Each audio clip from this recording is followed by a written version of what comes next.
Hello and welcome to 10 by 9, where 9 people have up to 10 minutes each to tell a true story from their own life. I'm Paul Doran, and this is the 10 by 9 podcast.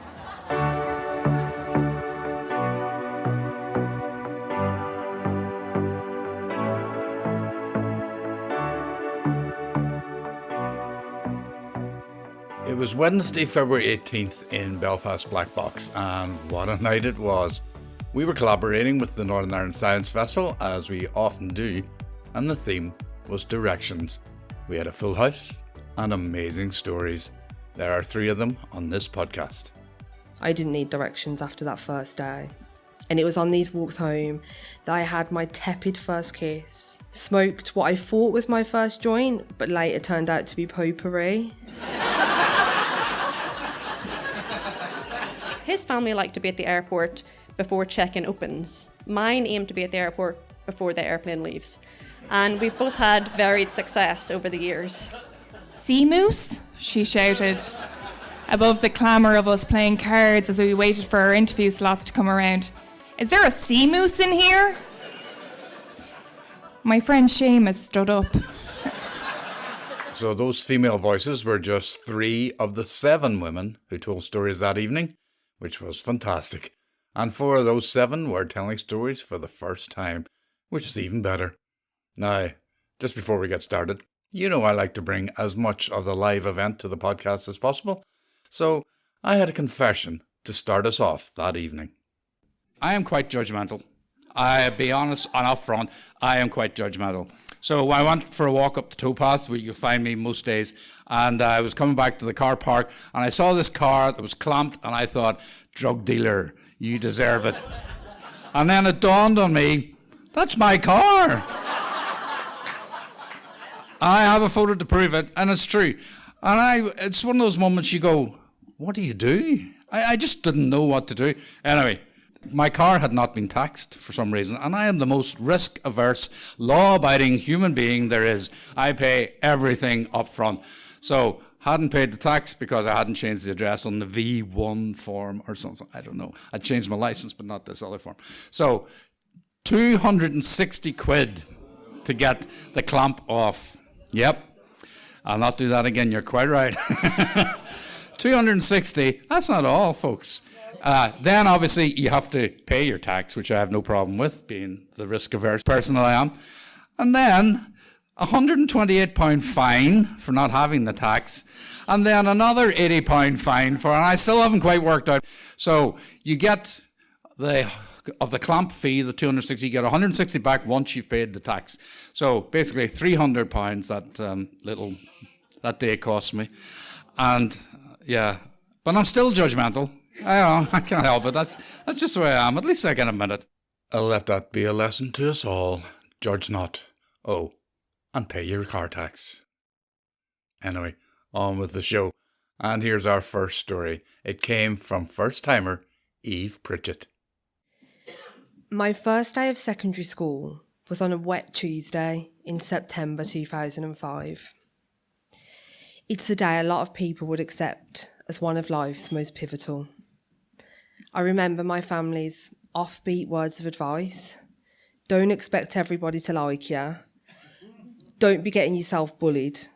And the classic, if anybody eats you, eat them back twice as hard. But I was undeterred, eager to impress teachers with all the adult books I'd already read, learn languages, maybe even join the hockey team if I passed the trial. But I was warned not to get my hopes up about that one. Even more exciting, though, was the prospect of fitting in. The rules were passed around that summer. We were to roll our skirts up exactly 3 times, scrunch our hair, and cake our faces in dream mat mousse. Easy. It was a 2-mile journey, apparently. My mum had said, it'll only take you half an hour if you get your arse in gear.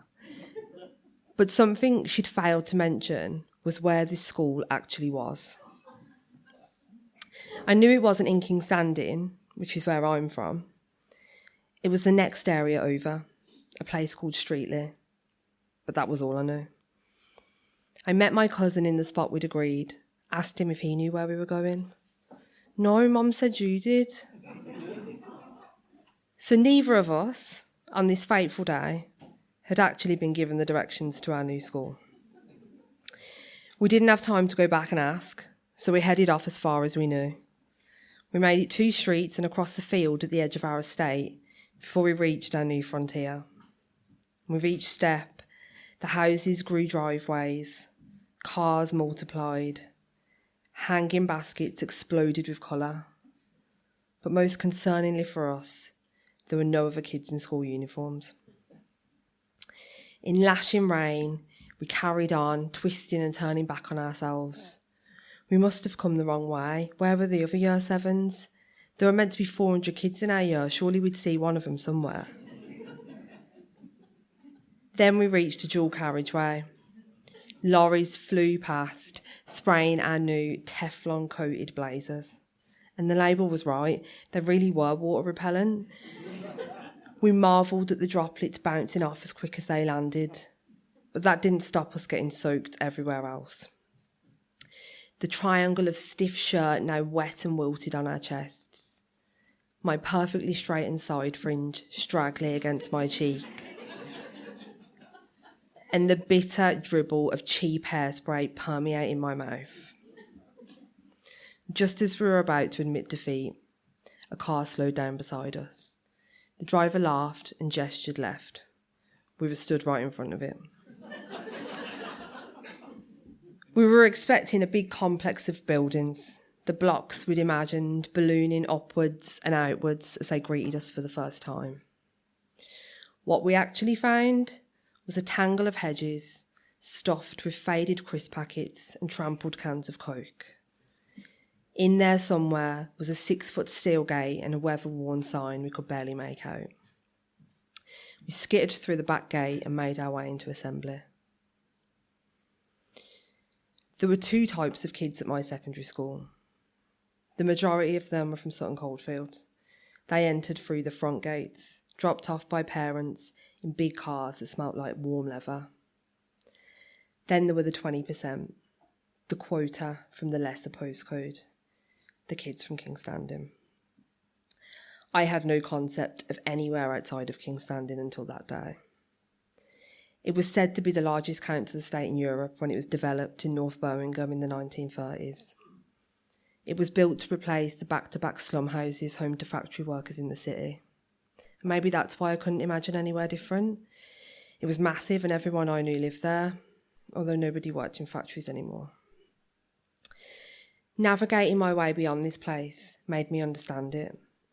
I quickly learned that some bus routes would drive through our area without stopping, and even though we lived closer to town, our buses were shit heaps, packed out and took twice as long.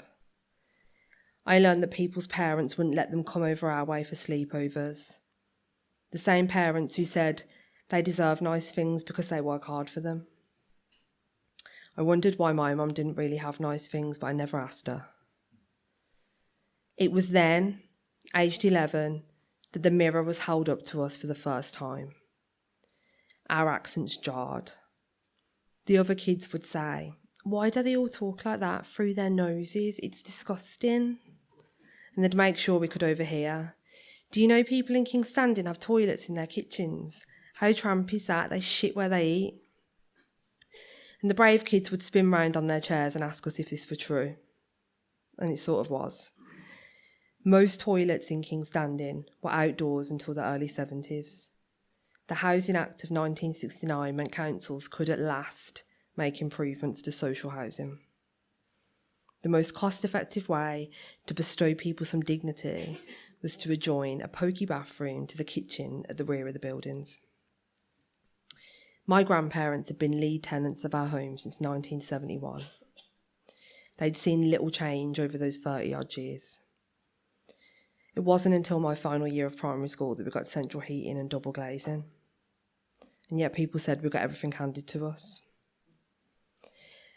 They'd say people from King's Standing don't even have bins. They throw all their rubbish out on the streets. And to be honest, that wasn't wrong either. Birmingham City Council didn't introduce wheelie bins for another 10 years. I knew my family didn't think it was shameful to have a bathroom connected to the kitchen or to pile bin bags under the nearest lamppost, but I didn't really like to admit it to my new school friends. Although, as far as I knew back then, nobody else was really embarrassed about being from King's Landing. If anything, most people thought it was a bit of a flex. We were presumed to be hard as fuck. We didn't do chores. We didn't have curfews or bedtimes. We didn't ration biscuits or cut the fat off bacon. And we were way better at football, even the girls. And none of us had to suffer trips to an orthodontist. Fortunately, threadbare NHS dentistry provisions meant a brace face was more of a middle-class affliction. Thank God. We had it easier with some teachers as well. They'd be gentle when talking about families, make reference to mom, never dad. They made exceptions for us, like letting us out of detention early, worried about us walking home after dark. But truthfully, there was little for them to fear. The long walks home were the highlight of those years. I didn't need directions after that first day. And it was on these walks home that I had my tepid first kiss, smoked what I thought was my first joint, but later turned out to be potpourri.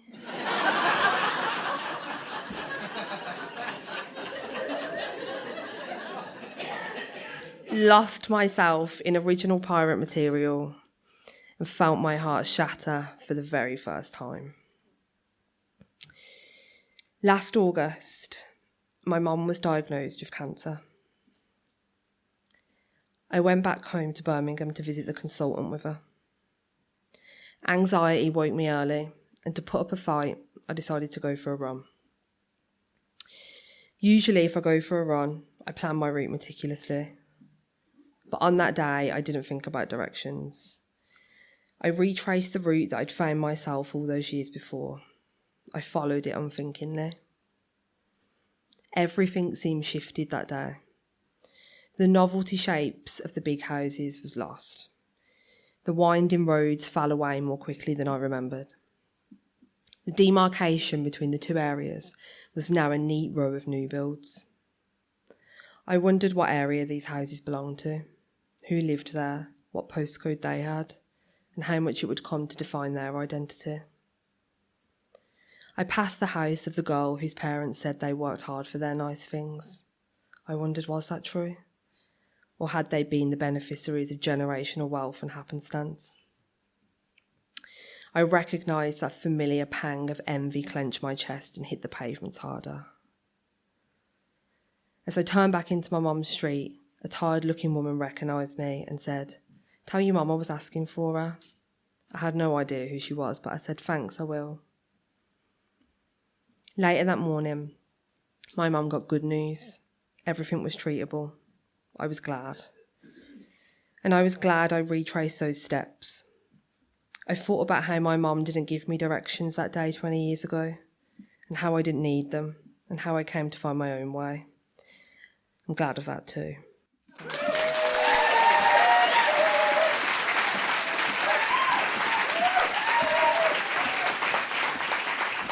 Oh, what a fantastic story, Eve. Great to hear a new accent at the 10x9 mic.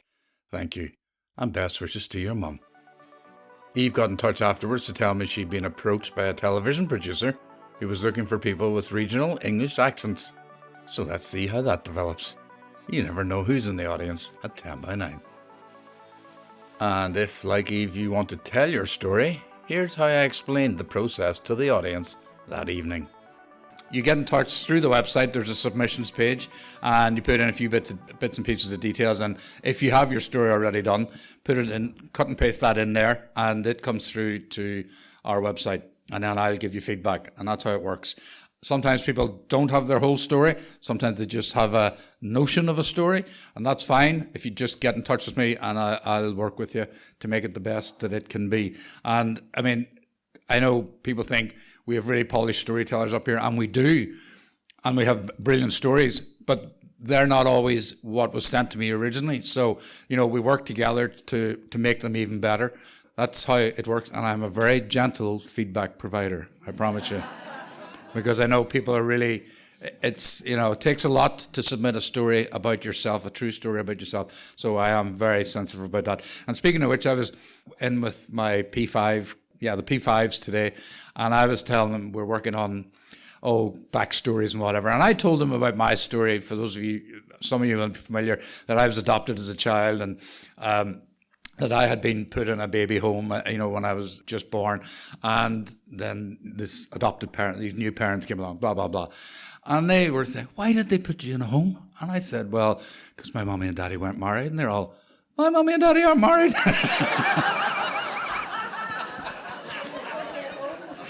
I was like, it's a different world. It's a different world.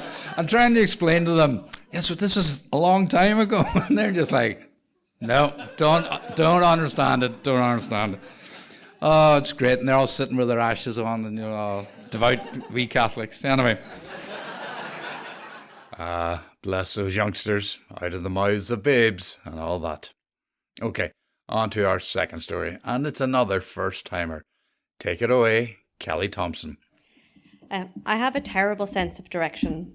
One I fear I may be passing down to my children as we hesitate leaving shops or the dentist's room, deciding which way we were meant to go. But one I think I inherited from my mum. I remember being in the car once with my dad, and my mum called in a bit of a panic, lost in Belfast, on her way to a new school that she was subbing at that day. My dad managed to navigate her to where she needed to go using just his knowledge of the city roads and mum's unusual landmarks. My poor sense of direction has gotten me lost on many occasions, but this time it was not my fault. I didn't even really get lost, not really. It happened on my commute. I had not long moved back to Northern Ireland after living and working in Leicester for over a decade. The hospital I worked in over there was in the city centre, and I used to have a lovely 8-minute train ride to get to work. So when we moved back here, I'd hoped to continue this commute in a relaxed way using the train.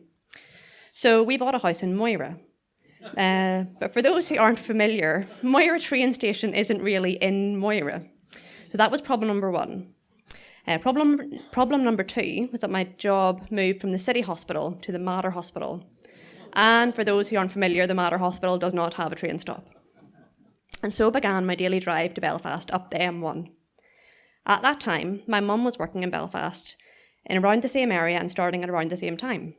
And this meant that I got personal traffic updates as my mum called me on her way to Belfast, letting me know how bad the queue was past the Apple Green.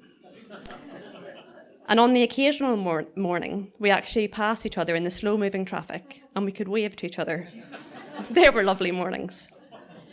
But this story is about a drive home, one Tuesday evening in either October or November. I can't quite remember. But I remember it was definitely a Tuesday. Because on Tuesdays, my husband worked from home, starting at 6 o'clock, taking calls in our home office. And on a Tuesday, I needed to get home promptly and keep the kids out of the office and quiet, or at least a bit quieter. And trying to do this between 6 and 8 p.m. is no mean feat. Our kids were 5, 7 and 18 months then, and they were noisy, and they still are noisy.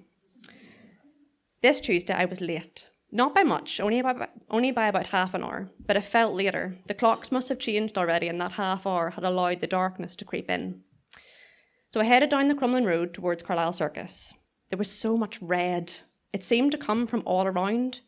The brake lights from the stationary cars, the red on the traffic lights, and a more ominous glow of red coming up from the West Link. I had a sense of unease. And then my fears were confirmed. A car facing the junction on the opposite side of the road decided to make an illegal U-turn to get out of this traffic jam. Panic set in. Something was wrong. I quickly opened Google Maps and punched in home. More red. The map was a sea of red lines. 3.5 hours? 3.5 hours to get home. Shit. Even with my poor sense of direction and possibly a poor sense of judgment, I decided to try and drive through the city towards the Lisburn Road, my old stomping ground, and join the motorway from there. So I try my best, and the sat-nav picks up my changed route and starts trying to help, so I follow her directions. I head towards the city until the sat-nav tries to send me up Royal Avenue, but I'm not a taxi or a bus, so I loop around, and the same thing happens. So I abandon this plan. It's not working. It's getting late, and I needed to sort out a plan for the kids. So I call my dad. Dad, something's happened in Belfast. I'm not going to make it home for 6. Can you go over to my house? There was a brief chat while Dad tries to figure out what's going on and why it's going to take me over 3 hours to get home, but I don't have time for these questions. And I just asked him to tell me how to get to the mountain road to get home and to get down to my house. He gives me some basic directions to head out the Antrim Road until I see a sign for Belfast Castle or something, and that I should take a left turn after that. And the sat-nav should pick me up. So I think I'll be fine. I quickly call my husband to tell him the plan and tell him not to worry that my parents are coming to the rescue. This did not fill him with the same sense of relief that it did me. We come from 2 quite different families, which is best viewed whenever we're travelling out of the country. His family like to be at the airport before check-in opens. Mine aim to be at the airport before the airplane leaves. And we've both had varied success over the years. I set off again feeling like I'm winning now. The sat-nav does pick me up and I think I'll be okay. Not very long has passed and it starts telling me to turn left. I've not seen the sign, I don't think, but I take the left anyway, but quickly realise it probably wasn't the right one as I snake around some residential streets, and then I feel like I'm heading back towards the main road again. And then the sat-nav tells me to take a left turn, which is more like a country track and it's dark and narrow, so I ignore this and head back out onto the main road. Sat-nav's not happy that I've ignored the instructions and is now recommending almost every left turn along this road. I keep going straight, glancing at the supposed left turns that I should be taking, and eventually, after it's recommended that I turn directly into an iron fence for the 2nd time, I pull over realising something's not right. So alone, in the dark, full of stress, I ask out loud, "What do you think I am?" And as I say these words, I realise, a bike. It thinks I'm a bike. No wonder it was going to take me 3.5 hours if I was going to cycle home from Belfast.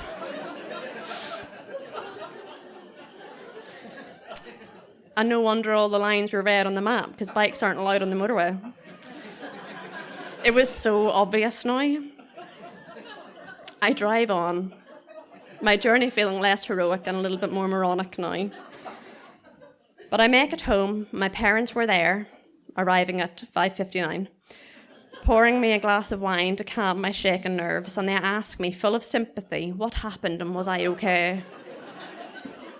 But I just couldn't tell them the truth. So I pleaded ignorance until tonight. So this is my story, but also my apology to my husband and parents. I'm sorry I brought you into my stressful night unnecessarily, and I'm sorry I couldn't tell you about my ridiculous mistake until now, but ultimately, I am sorry for my terrible sense of direction.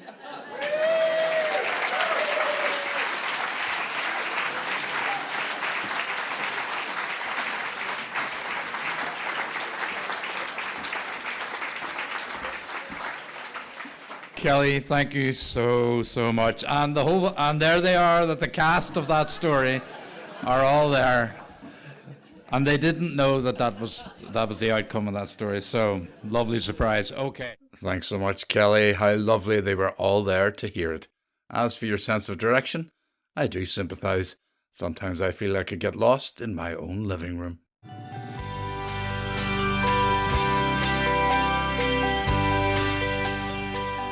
Now, just a quick thank you to everyone who helps keep 10 by 9 going with donations. Some of you give via Patreon, and some of you donate to StoryPig at our live events.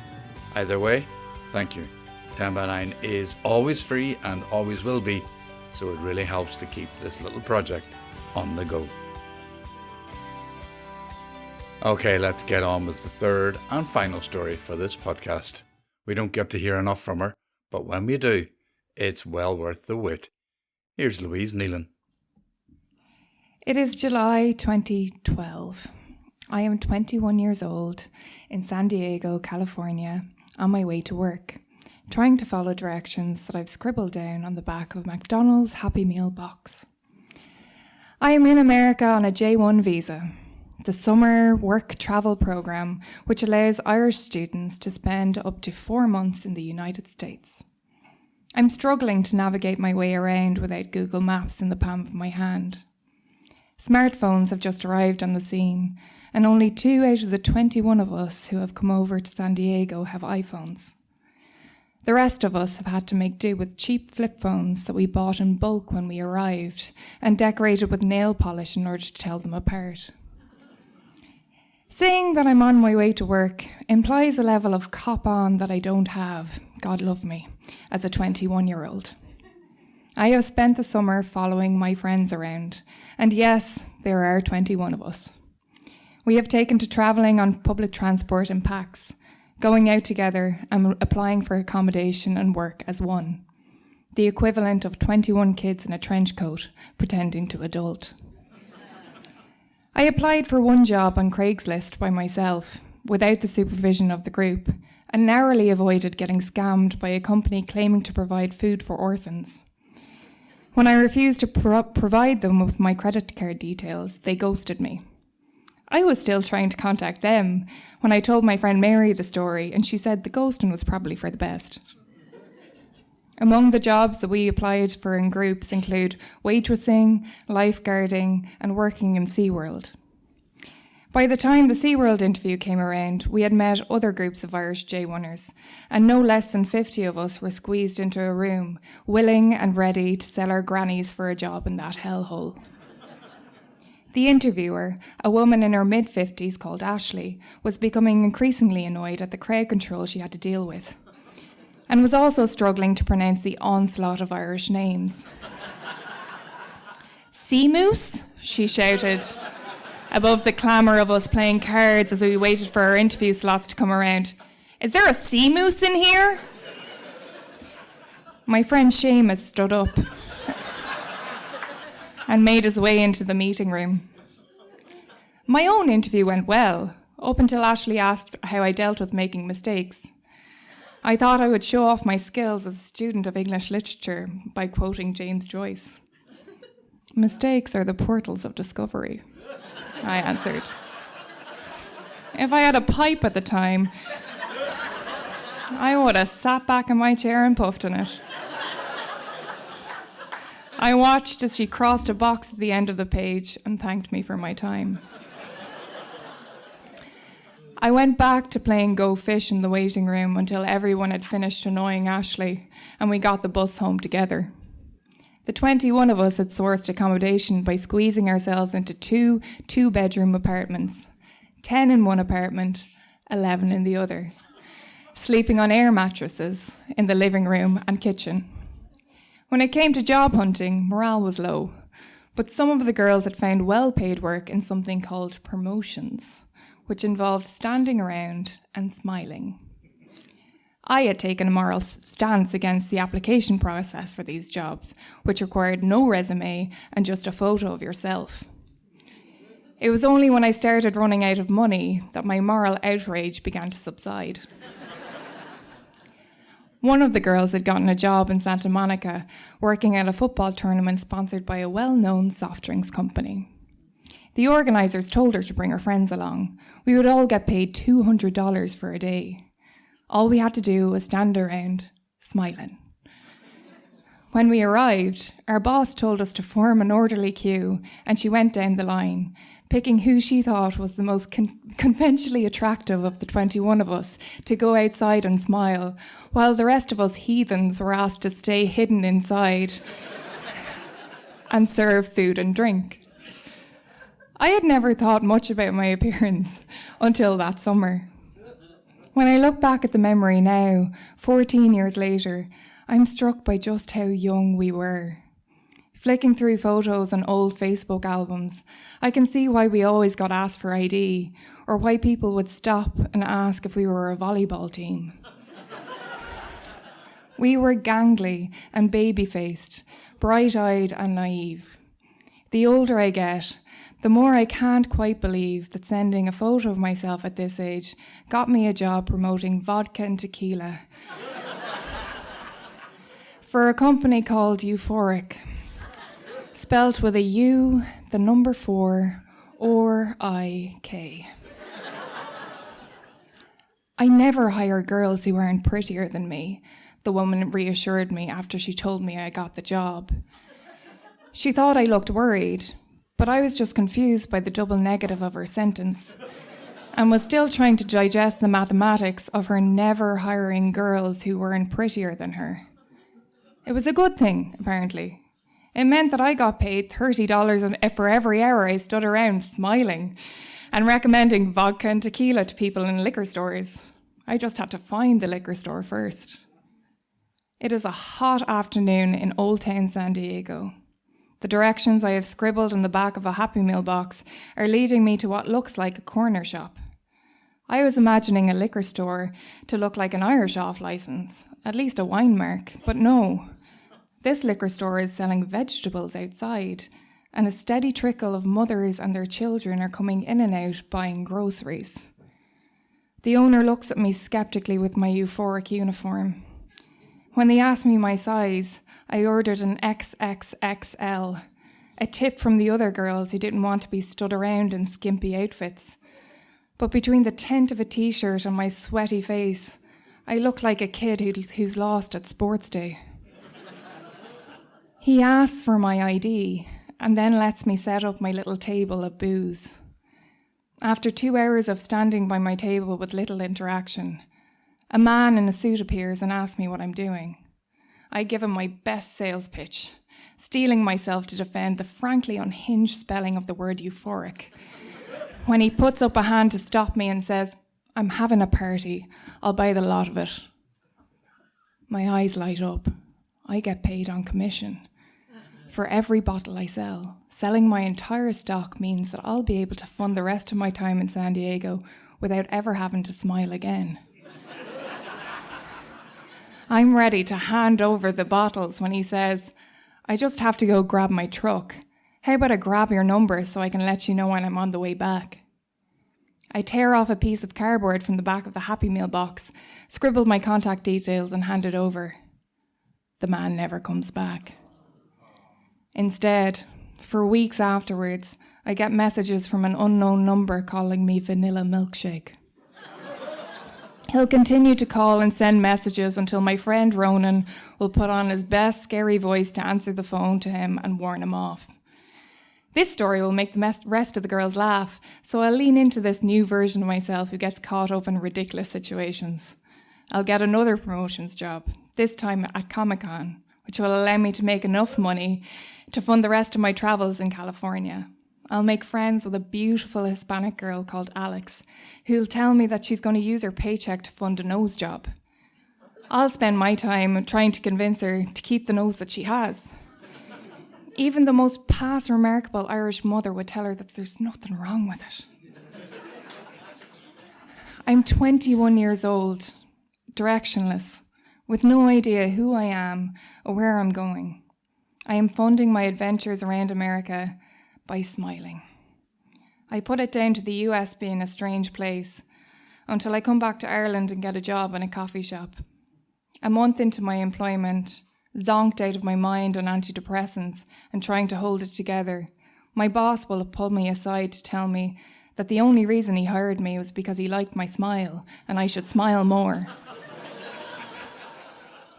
I know that I'll implode if I don't write everything down, not fully realising that a future version of myself will be able to look back on that diary that I keep during the summer in San Diego and the years that follow.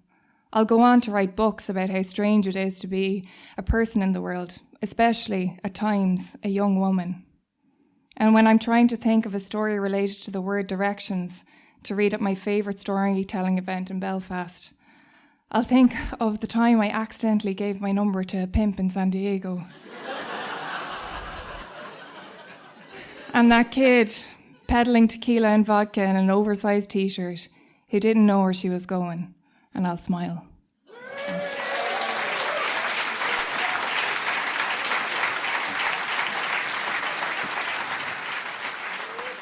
Louise, what a wonderful story. Thank you so much. I'm so glad I bumped into you and gently persuaded you to tell a story. By the way, if you want more of Louise, her second novel is out in April. It's called Everything That Is Beautiful, and I've got an advance copy which I've just started reading, and it's wonderful. Her first novel, Snowflake, is also available. So what are you waiting for?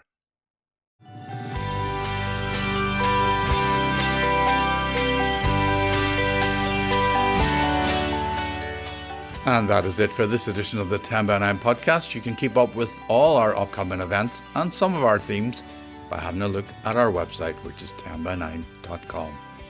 Plan your 2026 visit to the Black Box if you've not been yet. All the dates for the year are there, plus 10 by 9 will be out and about this year a lot. We might be coming to a town close to you, so keep an eye out for that. 10 by 9 is, of course, on the socials. You can follow us on Twitter, Facebook and our Instagram. And you can get in touch via email at 10by9belfast@gmail.com. I love hearing from you. Thanks to everyone who helped make 10 by 9 Directions happen. The Northern Ireland Science Festival, who we love to partner with. Chris and Cara, who helped with the technical stuff. The wonderful staff at the Black Box, home to 10 by 9 since 2011. Thanks too to our fantastic 10 by 9 audience. You make everyone feel so supported, including me. And thanks to all the people who shared their Direction story, but especially Eve Pritchett, Kelly Thompson and Louise Nealon. I'm Paul Dorn and I'll be back with another podcast soon. But for now, bye bye.